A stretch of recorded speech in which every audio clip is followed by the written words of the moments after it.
This video is brought to you by Channel Grim and Grin's own Screams from the Crypt.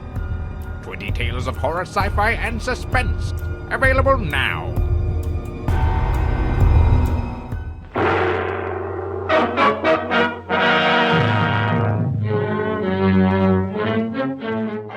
The Invisible Ghost is a 1941 horror film that at no point has any ghosts nor anything invisible in it. In fact, it contains no supernatural elements whatsoever. And so, if not a movie about an invisible ghost, then what the heck is this movie? Well, it's another film starring Dracula himself, Bela Lugosi.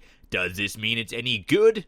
Nope, not at all. It is garbage. Which is not really surprising. Lugosi did do roughly 70 films from 1930 to 1959, and most of those were B-grade horror flicks, so you bet your buns he churned out some stinkers in his time. And this one here, The Invisible Ghost, is one of the stinkiest.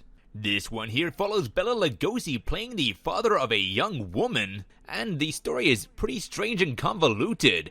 Bella's wife tried to run away with another man, and so Bela somehow tried to kill both his wife and the other man in a car crash. However, the wife survived and somehow ended up suffering amnesia and somehow ran into the gardener. You'll notice I'm saying somehow a lot, and that's because it's just never explained. It's all just left up to the viewer interpretation, and I really can't be bothered interpreting.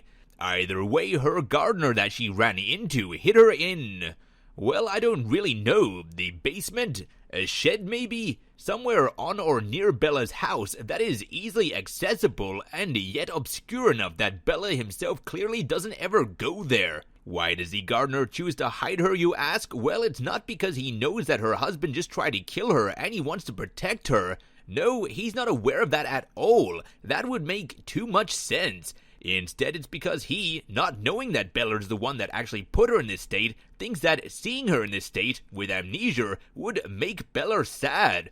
Why don't you tell Mr. Kessler about his wife, that you're hiding her? Oh, I haven't got the heart, Mom. It would kill him if he saw her the way she is. So, instead of making Bella sad, the gardener allows him to believe she is dead, while he keeps her locked up in the basement for years without medical attention until she gets better, I guess? Who writes this stuff? A gardener keeping the amnesia-suffering lady of the house locked up in the shed while allowing the husband to believe she's dead? That is a terrifying premise, and if anything, that should have been the horror story here. And moving on past that, if that's not all strange enough, at night the wife often escapes her basement and or shed and stares through the window at Bela, which, for some reason, causes him to go into a trance and do his best Jack Sparrow impersonation, and kill people. Why does this happen? We don't know. It is never really explained. Apparently he doesn't know that he's doing it, though supposedly he did try to kill his wife, though it's not like killing is beyond his character. And she, the amnesia-suffering wife, keeps saying that he'll kill everyone, so who knows? Probably not even the writer. During the subsequent killings, he kills the maid, which, as it turns out, is his daughter's fiance's ex-girlfriend. Because of this connection, his daughter's fiance is accused of the murder and given the death sentence. It should be noted that this was not the first killing in this style to happen in the house, even before the fiancé had been there. And despite this, the fiancé is still the one accused and executed. What's even stranger is, following his execution, there are still more murders that happen in the exact same style, and yet the detectives still remain convinced that the fiancé did that one killing, even if not all of the ones that happened before it and afterwards in the exact same style. What about these other murders? Well, there's been quite a lot of them, Dixon. Some of the best brains in the department have tried to solve them, but we always run up against a stone wall. Weren't the other murders brought out in my brother's trial?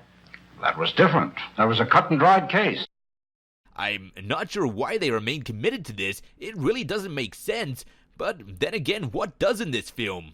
Eventually, the police think that the butler did it, as in all of the other killings, not that one that the fiancé totally did. But then the not-dead wife is caught stealing food from the kitchen and is brought to Bela, which of course causes him to go into his Jack Sparrow trance and start trying to kill people while the police are there.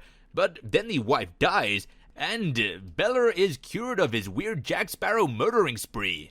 Don't get it? Me neither. And if that's not all dumb enough already, there's also a B story in which the dead fiance's twin brother shows up and tries to help with the investigation for most of the film. And so that's The Invisible Ghost, a film that from its title onwards is set to confuse and disappoint its audience. The plot makes no sense, the acting is bad, and the pacing is slow.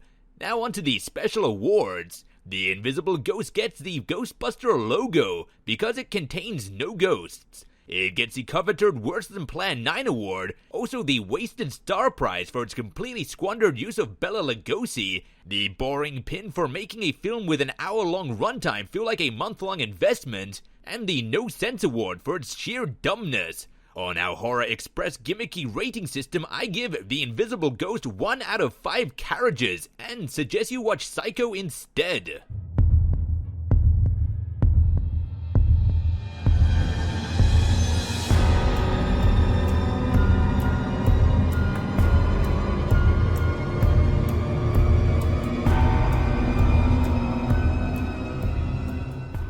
Screams from the Crypt, as heard by Darkwell Bled. 20 tales of horror, sci-fi, and suspense. Available now.